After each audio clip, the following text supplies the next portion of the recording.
Hi, everybody. This is Loren Baker, founder of Search Engine Journal. And with me today, we have a very special episode of the SEJ show with Jackie Chu from Uber. Hey, Jackie, how's it going? Hi, it's going great. How about you? Beautiful Friday. Yeah, beautiful Friday here in Southern California, Northern California as well. But yeah, it's actually very beautiful. I'm really glad I get to spend it inside working. Yeah. I'll take an early Early dinner day. break or whatever. Yeah, early happy hour. So it's great to catch up and have you on. I know that we were talking about different topics to go over today for today's show. And one thing that came up was App Store optimization. And that really intrigued me, especially because the idea that you had talked about was what you learn as an SEO and how that can help you in the world of ASO, right? And everything is app driven. To the extent where Uber is an app first company, but then you also have other companies that are launching apps, right? Left and right. Games, companies like Disney Interactive they have their web presence, and then they have all of the games that they're launching and competing and things like that. So wanted to really just dive right into App Store optimization. So could you first kind of go over a little bit of an overview of what ASO is, or what you consider it to be, and how it connects to the world of SEO? Yeah, totally. So I think there's kind of two main buckets of SEO. Like if you were to compare it to regular SEO, there's tech SEO, content SEO, off page. For App Store optimization, I really break it out into two things. So it's one is more traditional SEO concepts. And then probably another one is half of the work that you really do is conversion rate optimization, because there's so much you can do with changing your images, to changing your icon, to changing your copy. I think all of these things have a really big impact on your downloads, especially being a really big brand like Uber or Dropbox or Square. You're getting the lion's share of your searches coming in from branded search. So if you can improve your conversion rate by 50, 75%, which is very actually reasonable for a lot of these conversion rate optimization tests. It could be a really big impact to your bottom line. But from the SEO side, it's actually kind of like SEO back circa 2011, 2012. And the reason why I'm particularly bullish on SEOs learning ASO is because I actually think that we're really well poised to understand where is ASO today and where is it going tomorrow. So I think at a very high level, it's important to know that you have iOS, and then you also have Google Play. And both of these have very different search algorithms. And Google Play doesn't share the same search algorithm that Google Search does. So that's something to keep in mind too. It's quite a bit more nascent. So a lot of times iOS is a little bit more challenging to test on, just because there's a lot less levers. There's very, very basic concepts of App Store optimization, like putting the keywords in the title. The iOS also has a meta keyword slot, which unlike for Google, which does not use that slot, they actually heavily rely on that slot. They're not. So it actually works. Yeah, it does work. It does work. Actually, for a really long time, because their search algorithm was so nascent, they couldn't even rank you for synonyms. You had to directly say the keyword inside the title. Yeah, but iOS tends to be really interesting from an ASO perspective, because even though it's actually tends to be a very small percent of your users, 20-80 rule.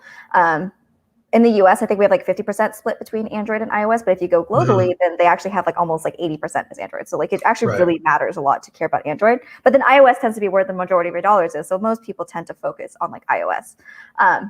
Thank you for bringing that up, by the way. I was doing some research on this, and I was a little bit surprised. Well, not surprised, because when I've traveled, I've Samsung powered smart homes are the thing in most countries I've been to, and this and that. But it was really interesting to see that Samsung and Huawei both had a larger mobile market share than Apple outside of the US. And it just kind of blew me away. It's kind of like when you look at in US mobile browser statistics, and you see how big Safari is compared to Chrome, right? It's almost like it's switched, right? So thanks for bringing that up. No, yeah, appreciate it. Yeah, just with any kind of SEO, or I guess any kind of business marketing initiative, you have to know where are your users. And it's easy to forget in the US, where we have such a consumer culture where everyone gets a new phone every 2 years. Actually, in the majority of the world, iPhone resale is a really big business. And so you actually need to be optimizing for older versions of iPhones and older operating systems, because it's not normal to have a brand new phone every single year, 2 years. Or a watch. New watch, have I don't know, it has to hook up to your Oculus, all these different apps. So people tend to focus just on iOS more, just because, I mean, usually they can be worth anywhere more from like 5 to 10x of your, like total dollars that you're bringing in. But there's much less levers. It's like a very, very nascent system. Like you literally generally have to put the keyword directly in the title. They give you about 30 characters. Yeah, there was a time where they gave you like a few hundred characters. But then as time has gone on, then they trimmed it down to like 100 characters, and then they're like, okay, 50, and then now they're like only 30. Okay, just put your like title in there. To deter SEO abuse of the system. Exactly, because you would just literally abuse it because, and this is why I was saying that, SEOs in particular are really well equipped to learn ASO from the search side, just because we've seen this evolution in our own search, right? Where like before you had to have like exact match, and then now they're starting to understand this concept like synonyms and entities, and like user intent. So I think that we can really understand where it is today, but then also where it's going. But they're still really literal. Like you really generally need to say the keyword inside the title. You also want to say like synonyms and like kind of long tail words inside the meta keyword slot. So no one actually sees the meta keyword slot. Like you just put it in like in the App Store Connect account. And it's about 100 characters. And if you just literally put in your keywords, so for like, point of sale at Square, we would put in like POS, MPOS, which is like mobile POS, like point comma of comma sale. Like they're very, very, very literal. So that is like kind of like a good thing about ASO on the App Store. It's like, pretty simple. But then I think on the negative side, like one thing that's kind of like unique to ASO that is maybe kind of similar to like backlink building and authority and the concept of authority inside of SEO is that you really need to have download velocity. So like kind of like in the sense of where, sometimes it can feel like a David Goliath when you're doing SEO, where people are like, I want to rank for this really big keyword. And you're like, you want to compete with like Amazon and like all these really big competitors. You have to be kind of realistic. For ASO, it's also really important to have a similar amount of downloads to the people you're trying to outrank for any non-brand keyword, just because that will be like a major limiting step. If you don't have a similar amount of keywords, you're just not going to rank for those keywords. And it doesn't need to downloads, you're not going to rank for those keywords. And they don't need to be organic downloads. They can be paid downloads too. Like we've done a lot of experiments. That's what I was going to say. So I'm thinking like a hybrid approach where you have your PPC that's getting that app. It's like paid search, right? That app's at the top, no matter what everyone's searching for. Even if I'm searching for Fortnite, I'm going to get an ad at the top for a completely different game that's similar, right? But then if that can accelerate your download velocity, so people are downloading, Apple or whoever sees that it is popular amongst that group with that intent, then therefore the organic rises up. I wish that would happen as fast in SEO as it does in the app stores. Oh, and that's one of the things, that turnaround time is one of the things that I love about ASO. And another reason why I think, SEO people should like to definitely learn a little bit more about how search works in like other networks, not even just like, the App Store, but even like Aleda for a while was talking quite a bit about like YouTube. These are things that we're really like well equipped to understand and can really like own the SERPs in a way. It's funny you bring that up because I hear so many people, like especially old SEOs like me, that when we started, there's so many different search engines out there, right? And now it's mostly Google, and then there's Bing, and then there's like DuckDuckGo or some other some in their infancy stage.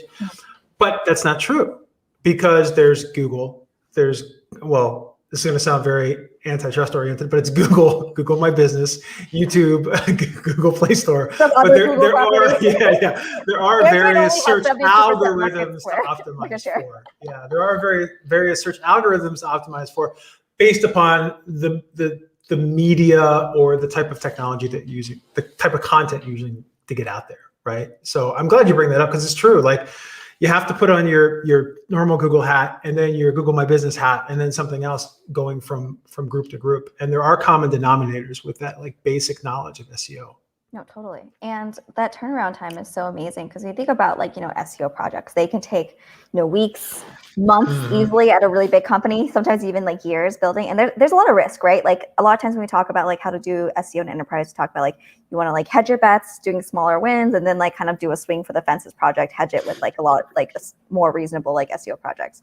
But the nice thing with ASO is you don't really have a lot to lose. If you're not already ranking for like a lot of non-brand terms, what harm does it cost to try to like optimize for non-brand terms? Right. You're not really like wasting engineering resources. You're literally just putting copy inside of a few like keyword slots. There's not a lot to lose, and you can actually learn with every 2-week cadence for iOS. So for iOS, you really need to ship these updates with each release. But in a really big company, Okay. that's generally going to be like a 2-week cadence. Like that's most companies with apps will like fall into this 2 weeks cadence. And then maybe if something is really, really wrong, they'll do like an emergency release. But generally speaking, you're in this like every 2 weeks. So every 2 weeks, literally, you could be like learning. And it's so responsive because the algorithm is very nascent. You pretty much see changes within like a day or two. And so if you're getting that kind of feedback and you don't really have anything at risk, like why wouldn't you optimize for the App Store? Because even just ranking for like one more non-brand keyword, we would see several thousand incremental downloads come in. And that could be like a lot of money for something where all you're doing is literally just like essentially optimizing metadata. Have you found that running ad campaigns for app downloads in Google Ads that are in the SERPs themselves, like in the search result, and then has the call to action to download the app if you're an iOS device or an Android device, have you found that in your experience to be as beneficial as advertising within the App Store, or the same, or have you experienced that? So you're talking about like download campaigns, like in like the SEM side, like for search? I've not really dug deep into that. I will say pretty much every company I've worked at has started playing with like Apple search ads. So like the actual ads within the search themselves, just because like a lot of the reason why I like ASO is so interesting is because just like normal search, a lot of the times people like download an app, it starts with a search. So things like Apple search ads, and like most of the focus tends to be on Apple search ads, maybe just because, again, this like 80-20 rule of like, where is your money coming from? And in every company I've been in, it's like probably 90%. I don't know the exact number. It's the long-term value of the user too, right? I believe Apple users have Yeah. much more long-term value and retention. And especially when you think about like, how search works at large, there just tends to be a focus on a lot of the branded terms. Non-brand tends to be like much lower ROI for like a lot of paid channels than like bidding on your branded terms. But I've mostly seen that to be like a really, really cheap source of acquisition. And I don't know if that's just because they're like fairly new still. I think they're still like working through like a lot of the kinks, and I think as time goes on, they also get more expensive, things get more saturated as like more people start bidding on words. But yeah, I've always seen really good success with those like kind of more in-store app platforms. Haven't done too much looking into the search side. What about Google Play or the Google Play Store? Like, what are some pros? Like, I know, and correct me if I'm wrong, with Apple, you do have to wait until you have a release, which is cool if you're like Fortnite, right? Because every time I try to play Fortnite, I have to update the app every single time. Well, actually, that's not even in the Apple Store anymore, so never mind. But on Android, I believe, or on Google Play, can you update your profile or the text on your listing anytime, or do you have to wait for an update on that side?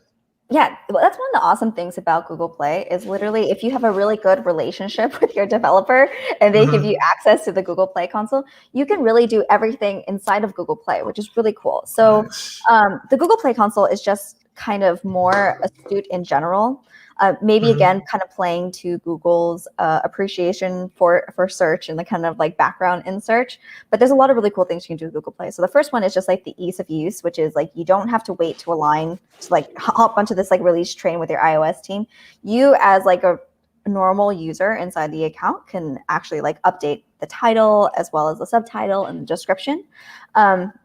Kind of like search. The interesting thing though with Google Play versus iOS is they do have a better concept of like search than iOS does. For iOS, they're really looking at like your title and like your meta keyword slot, and that's pretty much it. Maybe doing some very like bare bones review of overview of like your reviews.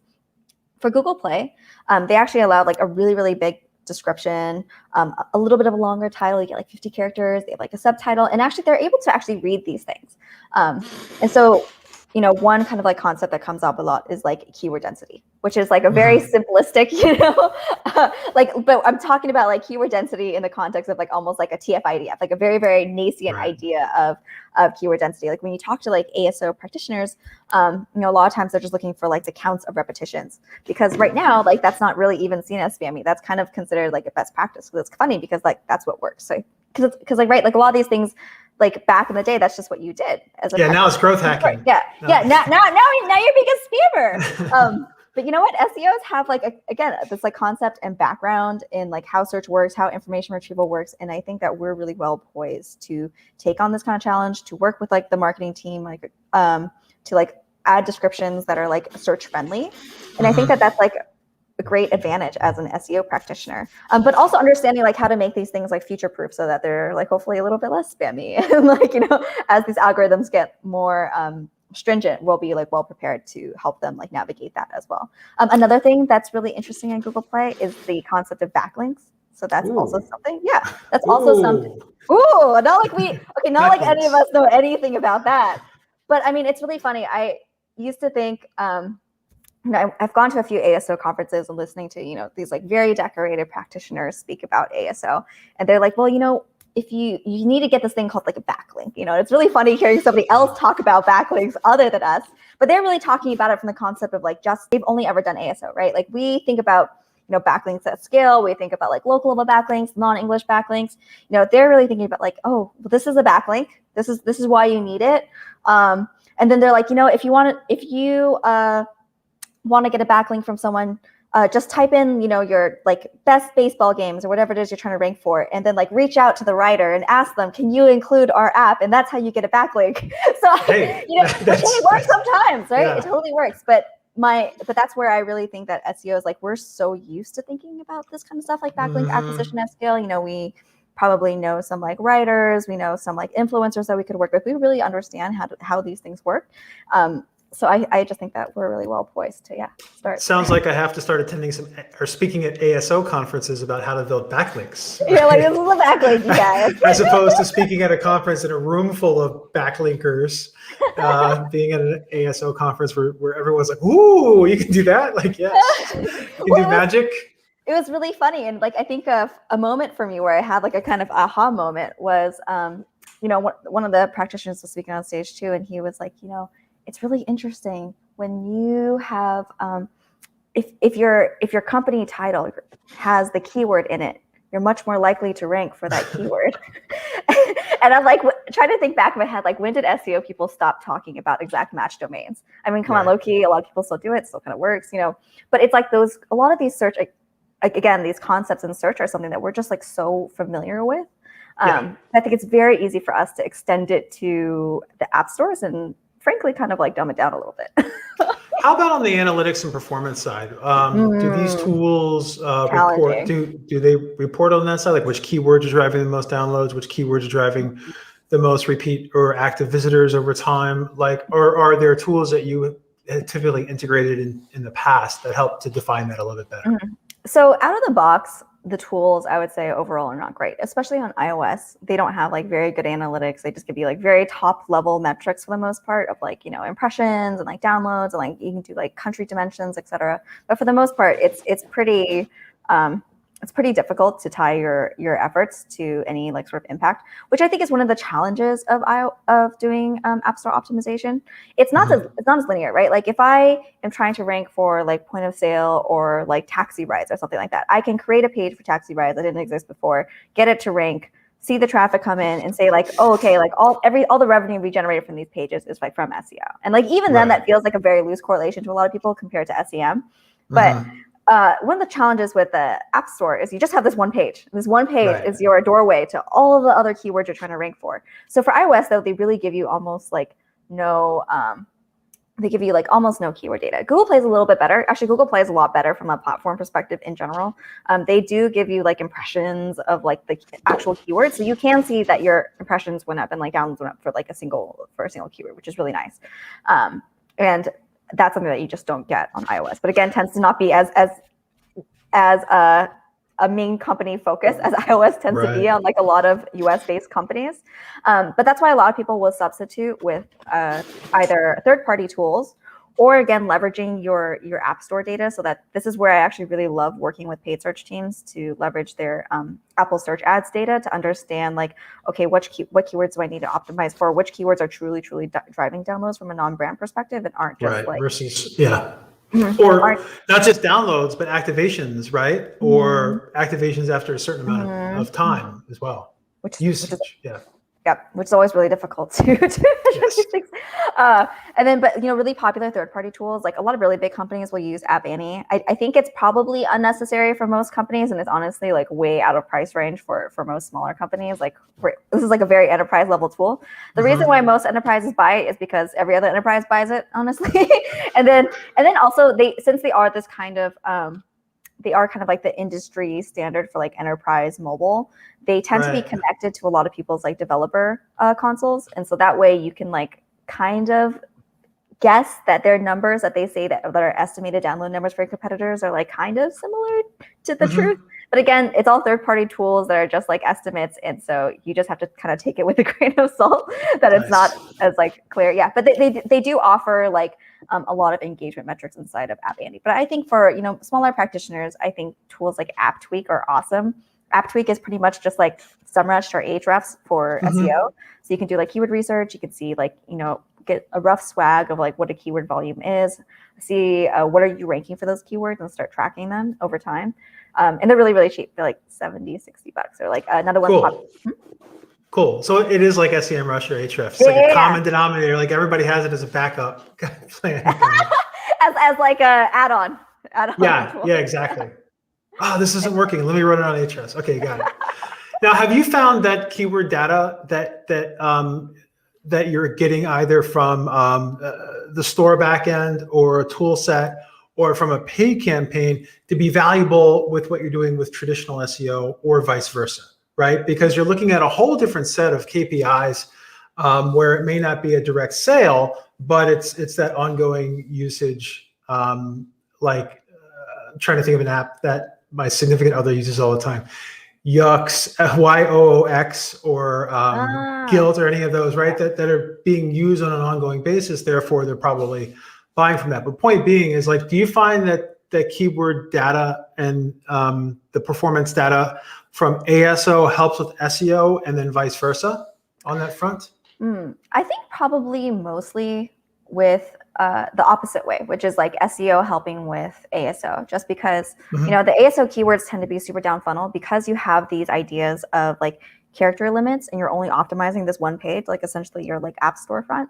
Like you can't really optimize for that many keywords. Like in theory, the keywords you could optimize in SEO are like somewhat endless. Not really, because you're probably not going to rank for like random keywords, but you can like actually add keywords, right? Because you can go like down funnel, you can own all those, then do middle, then top of funnel. You don't really have that option inside of iOS and Google Play. You really only have the ability to like target like a very tight ecosystem of keywords. So most of the time you already kind of know those keywords through your SEO research. So where I actually think the SEO research tends to be really helpful is like if you have an app page already on your site, which a lot of times you can see like what keywords are driving to those pages, right? And that's like data that like an ASO person wouldn't even know existed, right? From either like SEMrush or Search Console to see like, what are the keywords that are driving to this app page. But then also as you think about things like future-proofing your ASO efforts and you think about the Google Play description, today everything is very literal. But as we start thinking about like long tail keywords and as they start thinking about things like synonyms, like what are those synonyms that you could be including in those that Google Play description that maybe aren't as important enough to put inside of your title or inside of your subtitle, but would really actually add like helpful context inside of your description to make it seem more natural too and not so keyword stuffy, but then also future-proof your efforts. So I think that being an SEO person is like really helpful to like make the ASO content a little bit more diverse. So here's a question. Say I'm in a company, I'm in a larger tech company, right? Where I may be doing SEO in one division. Maybe I'm under marketing or maybe I'm under product, right? And then the ASO may be under mobile or it may be under a different division within the company. Do you have any tips or techniques for if I'm not actively working on ASO, but I see there are issues or maybe there's opportunities that are not being taken care of, on how to communicate that internally to make that step from on the SEO side of the house and at least get some influence on what's being done on the ASO side? Yeah, I feel like this is something we're so used to as SEO people, getting people to like care about our project. Getting buy-in. Yeah. And I think it's actually a very similar story setup that you would do for SEO, which is like, what is the opportunity? Most downloads in the app occur with a search. Currently, like app users, if you have like any juicy nuggets, like a lot of times too, app users tend to be like higher value since they're like easy to re-engage as well. Because you could like, do pushes. You have like, especially at an app first company, there's so much focus on re-engaging like an app user. And be like, so you just want to like kind of set up the story of like, this is why we should care. This is what ASO is. And then I think the thing that really gets people like to makes them have like a level of urgency is when you compare yourself to competitors. It's easy to be hey, DoorDash, whoever it is that you're looking at ranks this high. We're like missing out on competition. I think it doesn't even matter what it is in my experience. If you say that your competitors have this advantage over you, it like lights a fire in people in a way that is like almost unreasonable. And they don't even care. Like it doesn't even matter if they're that metric. No one cared about it yesterday. All they cared about is that they're losing in this one thing, and they want to like level the playing field. And I think that that's like a good way to get urgency. And actually, but I'll be honest though, in every company I've been in, no matter like how big the company, I've always found like the mobile product teams to always be like really open to working with SEO on ASO initiatives. Sometimes with web engineering, I think that relationship is built over time. But in my experience with like mobile apps, everyone's really interested in winning and experimenting with ASO, and so I think that that's like another really gratifying thing about ASO is that. It sounds like it, right? Especially while you're waiting for those releases and you're waiting for the releases and your SEO fixed tickets to get in. The ability to do something that's kind of instant is also, it's very gratifying at the end of the day. No, totally. I remember when Square, when we started ranking #1 for like POS and point of sale and like MPOS, everyone was like, wow, good job. And I'm just like, I just put in some keywords. Yeah, it's magic. I was like, I literally just put in some keywords. I'm sorry. Magic. So, Jackie, we're almost out of time. I dropped your Twitter profile in here for anyone that wants to follow you on Twitter. Also, your LinkedIn for connections. Where else can we find you online? What are some things that you're working on and very passionate about, and how can people connect with you? Yeah, so you can find me online. I have to make sure this is the right thing. JackieCchu.com. I almost never blog, but I'm trying to get more into that habit. Also on Twitter, I tweet quite a bit, just like I guess the rest of the SEO world. Things I'm really passionate about is probably like team building. Uber's hiring right now. If you guys are interested, we're hiring for some growth SEO, some content SEOs actually right now, and I believe one tech SEO headcount too. So if you guys are interested in joining an awesome SEO team, let us know. Awesome. So if you have any interest in Uber, hit up Jackie. Always looking, and it's been a pleasure. I learned so much on these podcasts. I've learned so much about ASO today. I'm in the back of my head, I'm just thinking like, what are the opportunities out there in the client base? How are they doing things? It's kind of a new awakening, so to speak, right? And then that is one thing that excites me about Google is that we have Search Console. We have publisher network or whatever, and we have merchant, Google Merchant. We have Google Play. We have everything else from like these backends of data that we can play with and learn from, right? So the ability to do so, I think, is fantastic. So thanks for that reminder on that front. We'll start looking into that a lot more. And it's very low risk. I feel like you don't have a lot to lose. Might as well just try. Yep, exactly. Whatever we can do to move the needle. So thank you so much for joining me today, Jackie. And thanks everyone who has had the chance to attend live. Just as a reminder, this is going to go out on the audio podcast of the Search Engine Journal Show in the upcoming few weeks. It's been a pleasure. So thank you very much. Thanks for having me, Loren. Absolutely. Bye. Thank you for joining us this week on the Search Engine Journal Show. If you like this episode, subscribe to our channel and click on the notification bell so you don't miss a thing.